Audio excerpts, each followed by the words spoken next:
मेरा नाम उदय भानुचीप है, मैं यूथ कांग्रेस प्रेसिडेंट जम्मू कश्मीर हूँ। आज एक हमारे आपको बताने का आपके ज़रिए एक बताने की बात है कि हमारे नए chief media spokesperson Sandeep Sharma ji नियुक्त हुए हैं। इनकी भी आपसे जानकारी और जरूर करवाना था। हमारे रिकिट लोत्रा जी स्टेट जनरल सेक्रेटरी हैं हमारे साथ। आपको मैं ये बताना चाहता हूँ जिस तरह से कोविड-2 की सेकेंड वेव जम्मू कश्मीर में भी आ चुकी है और प्रशासन ने लॉकडाउन शुरू कर चुके हैं, चाहे वो रात के समय का ही हो। तो मैं ये बताना चाहता हूँ फिर से लॉकडाउन जम्मू कश्मीर में आ रहा है। लॉकडाउन के आने के बाद आर्थिक जो परेशानियां हैं जम्मू कश्मीर के लोगों पर आने वाली हैं, इसके लिए जम्मू कश्मीर की सरकार जो दिल्ली में बीजेपी के रिमोट कंट्रोल से चल रही है वो क्या कर रही है। आज भी जो माइनिंग का इशू है, जो बजरी जो रेट 1000 की एक ट्राली घर पे पहुंचती है, जिस इंसान ने घर बनाना हो जम्मू में, उसको 4000 5000 की पड़ रही है। 5 गुना ज्यादा पैसा देना पड़ रहा है। इसकी जिम्मेदारी बीजेपी सरकार क्या ले रही है। जो बिजली का खर्चा है, जो बिजली के बिल, गरीब लोगों के घर भी 1-1 1.5 लाख का बिजली का बिल आ चुका है। वो बिल वो गरीब लोग कहां से देंगे। एक तरफ कोरोना की महामारी, उनकी आर्थिक मंदी, लॉकडाउन 1 के कारण जो बिजनेस खराब हुए लोगों के, लॉकडाउन 2 आ चुका है। आपको यहाँ लोगों को व्यवस्था देनी चाहिए, उनकी मदद करनी चाहिए। मदद करने के सिवाय आप उनको और आर्थिक बोझ डाल रहे हैं। जैसे बिजली में आप 1-1 लाख के जो बिल हैं वो लोगों को आ रहे हैं। एक वो बहुत बड़े आश्चर्य की बात है। पानी की प्रॉब्लम आ रही है। हमारी डिमांड ये है कि आप बिजली का बिल, पानी की जो बिल हैं वो माफ कीजिए जरूरतमंद लोगों के। कोविड आ रहा है और ज्यादा से ज्यादा सुविधा जम्मू कश्मीर के लोगों को देने की जरूरत है। आप पैसा कमाने के बारे में ना सोचिए।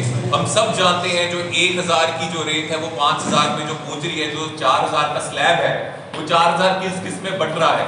ये जग जाहिर बात है, हर किसी को ये चीज मालूम है। ये पैसा प्रशासन में भी जा रहा है, हर जगह जा रहा है और ये काला धन जो है वो कमाया जा रहा है। इसका बोझ जम्मू के लोगों में पड़ रहा है, ये नहीं पड़ना चाहिए। और हमारे चीफ स्पोक्स पर्सन आज यहाँ है। मैं ये पहली बार आपसे वार्तालाप कर रहे हैं चीफ स्पोक्स पर्सन बनने के बाद, तो मैं चाहता हूँ थोड़ा ये विस्तार में बताएं।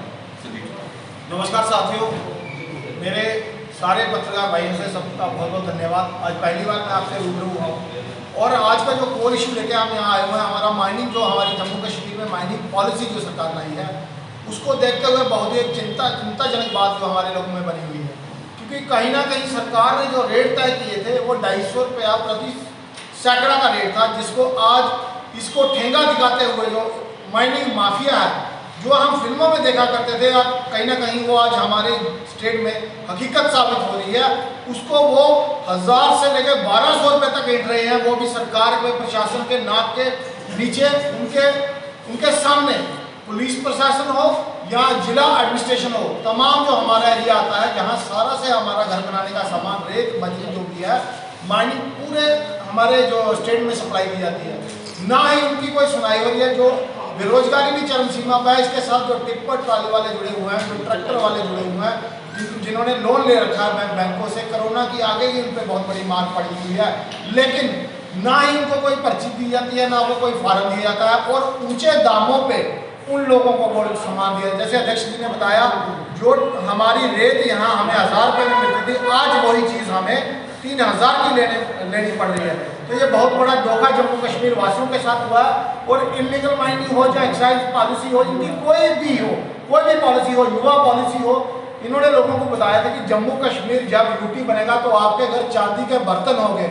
मुझे लग रहा है कहीं ना कहीं सरकार विफल साबित हुई है और पूरे हमारी स्टेट के जो सरकारी अदारे हैं वो एक पीएमओ ऑफिस के रूप में कार्यरत है।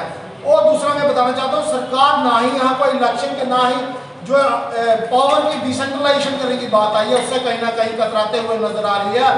एक ही बंदे के पास जो पावर इन्होंने रखी हुई है, क्योंकि बिना चुनाव के इनको मुख्यमंत्री मिल रहा है, बिना चुनाव के इनको जो कैबिनेट मिल गई है। जैसे ब्यूरोक्रेसी इतनी हावी हो चुकी है, कहीं किसी की सुनाई नहीं है।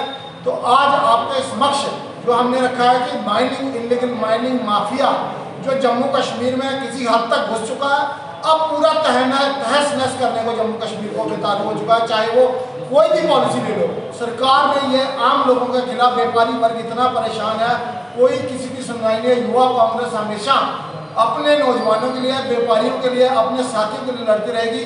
और जम्मू कश्मीर सरकार से हम यही सरकार ही करेंगे, क्योंकि गवर्नर का पद जो होता है वो एक संवैधानिक पद होता है, वो अंडर दी प्रेसिडेंट आता है। लेकिन अभी लग रहा है कि ये सरकार ही चल रही है, बिना इलेक्शन के सरकार है, कहीं किसी की सुनाई। अगर इसकी तरफ ध्यान ध्यान नहीं दिया गया।